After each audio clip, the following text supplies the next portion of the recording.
Market में इस तरह के ट्रेड को पकड़ना पॉसिबल है या ये सिर्फ एक मिथ है?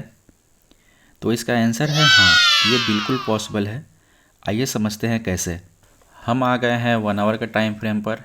यहाँ मार्केट ने ब्रेक ऑफ स्ट्रक्चर दिया और हमने डिस्काउंट प्राइस में हमने डिमांड को आइडेंटिफाई किया और अब वेट करेंगे प्राइस को इस डिमांड में टैप करने का। जब प्राइस डिमांड को टैप कर दिया तो हम चलेंगे लोअर टाइम फ्रेम में।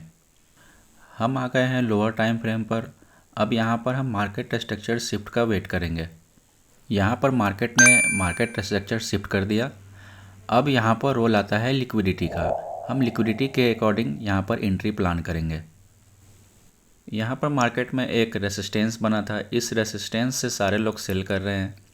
अगेन एक यहाँ पर रेसिस्टेंस बना, इस रेसिस्टेंस से भी सारे लोग सेल कर रहे हैं।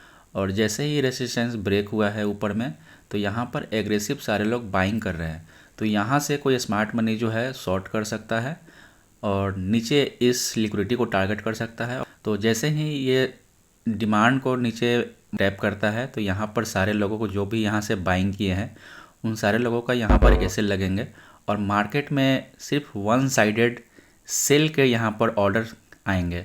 तो अगर जब भी मार्केट में सिर्फ सेल के ऑर्डर्स आ रहे हैं तो वहाँ पर स्मार्ट मनी एक्टिवेट हो सकते हैं और वहाँ से एक बाइंग का प्लान कर सकते हैं। हम भी यहाँ से बाइंग का प्लान करेंगे कुछ इस तरीके से।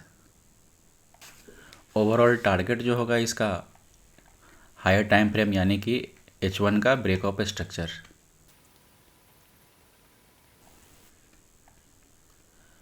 तो मार्केट में इस तरह के ट्रेड को पकड़ना बिल्कुल पॉसिबल है अगर आपने लिक्विडिटी को मार्केट स्ट्रक्चर के साथ अलाइन करना सीख लिया। इसी कॉन्सेप्ट को और डिटेल्स में सीखना चाहते हैं तो हमें फॉलो कीजिए।